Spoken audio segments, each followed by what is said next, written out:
Akiaria riria gwikinyitie mbere ya kamiti ya mbunge igi hinya wa kuhuthika kuheana mataro kana ngirimiti icio no ininwo kana cikanjwo, Muturi ugite hari na bata wa guthurima ngirimiti icio imwe kwa imwe niguo gukurana kiria o kambuni yandikaniire na Kenya Power.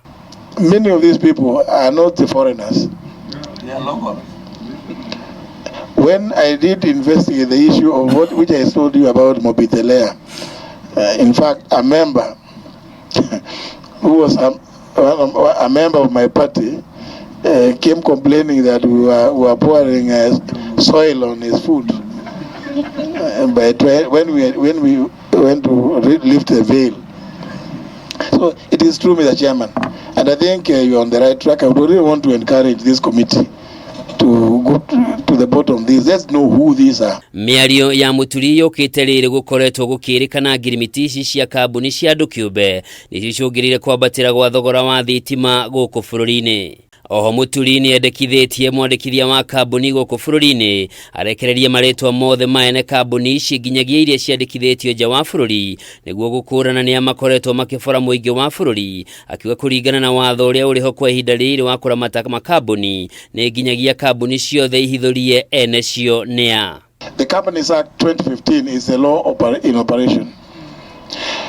It binds all those people who are doing business here in the name of companies, foreign and local. And I think it's not open to the registrar of companies to appear before Parliament to say that that was done in the past. No.